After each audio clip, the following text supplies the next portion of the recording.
इसलिए 100 रुपए पेट्रोल हो गया है तो आपको दिक्कत, प्याज बढ़ जाए तो आप दिल्ली की सरकार गिरा दें। अरे कुछ दिन पेट्रोल के बगैर भी रह लीजिए, कोई फर्क नहीं पड़ने वाला। अगर ये राष्ट्र बच गया तो पेट्रोल फिर वहीं पहुंच जाएगा। घरों में भी समस्या होती है, कभी कभी घर के अंदर ऐसे हालात हो जाते हैं कि बहुत अच्छी सब्जी नहीं बनती भाई, तो क्या घर तोड़ देते हैं, क्या मां बाप को समाप्त कर देते हैं कि आज अच्छा खाना नहीं बना है, आज हमारे घर में बड़ी कार नहीं है, तो घर में आग लगा देते हैं क्या? यह जीवन है, कभी अच्छा होगा, कभी थोड़ा कम होगा, कभी ज्यादा होगा। समय यह है कि हम जिंदा हैं, यह महत्वपूर्ण बात है। इसलिए छोटी छोटी चीजें, 8 साल से छोटी सी बात कह रहे थे, ऐसे ही मंचों से कह रहे थे, तब इतने लोग नहीं सुनने आते थे, कम लोग सुनते थे, पुलियों पे कहते थे, चौराहों पे कहते थे, तब अपनी कोशिश करते थे कि अपनी बात को तथ्यों पर रह के कहीं किसी फेसबुक वगैरह में डाल दें, क्योंकि हम उसके ज्यादा जानकार भी नहीं थे और महंगे महंगे फूल खरीदने की हमारी औकात भी नहीं थी।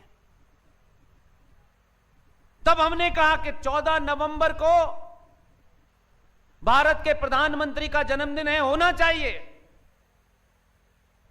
उसमें कोई हमें ऐतराज नहीं होना चाहिए। वो इतिहास का हिस्सा है, गलत हो, अच्छा हो, बुरा हो, वो महत्व नहीं है। हमारा इतना ही सबमिशन था कि 14 नवंबर को बाल दिवस क्यों मनाया जाता है? आखिर जो बालक 14 नवंबर को पैदा हुआ था, उसने ऐसा क्या पराक्रम किया था कि बच्चों के साथ आपने अन्याय कर दिया है? कोई तो उसकी बहादुरी का बताओ, वो पर्वत पे चढ़ गया था, समुद्र में से हीरे निकाल के लाया था, क्या उसने किया था? और क्या इस देश के दोबारा जितने प्रधानमंत्री आए उन्हें बच्चों से प्यार नहीं था क्या? वो सब बच्चों के दुश्मन थे? तो 14 नवंबर को बच्चों की क्या कहानी सुनाएंगे आप? कौन सा पराक्रम का काम सुनाएंगे तो बच्चों में बहादुरी की एक उत्साह पैदा हो? तब भी हमने अपने निजी किसी एजेंडे की बात नहीं रखी थी। आज की वर्तमान स्थिति, आज की युवा पीढ़ी को बताने के लिए इससे बेहतरीन आपके पास एग्जाम्पल नहीं थी। मुझे खुशी है कि आगरा आने से पहले, चंद महीने पहले, वो भी मांग पूरी हो गई है।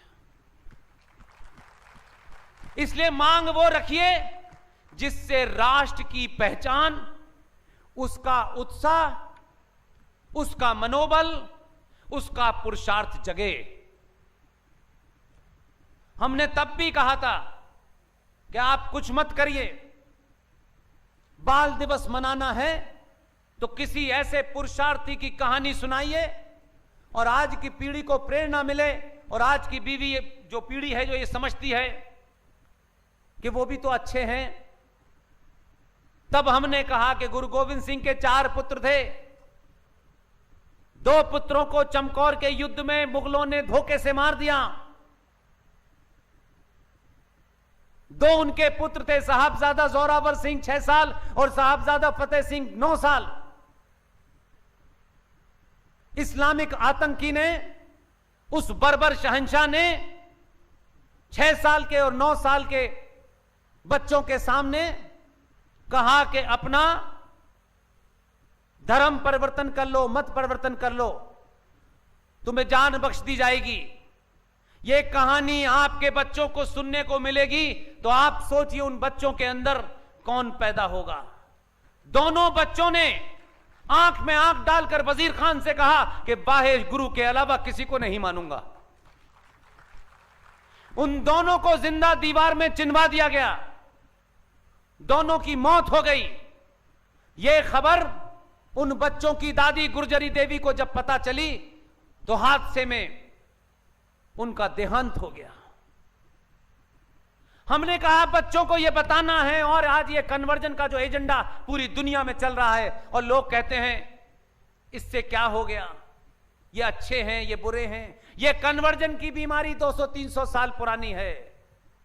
इसलिए बच्चों में पुरुषार्थ जगाना है तो 26 दिसंबर को बाल दिवस घोषित करिए, ताकि गली गली मोहल्ले मोहल्ले लोग ये पूछे कि 26 दिसंबर को बाल दिवस क्यों मनाते हैं, और गली गली मोहल्ले मोहल्ले माए, हमारे बुजुर्ग उस कहानी को सुनाए तो उन बच्चों के अंदर एक पुरुषार्थ पैदा होगा। ये आवाज गई, कान तक गई, हमने कोई मेमोरेंडम नहीं दिया, हमने इसके लिए एमपी की टिकट नहीं मांगी कि हमें राज्यसभा दोगे तभी हम ये बताएंगे। हमारा एजेंडा नहीं था। आपकी आवाज जाती है, जो वहां बैठा है उसको सही बात समझ में आती है।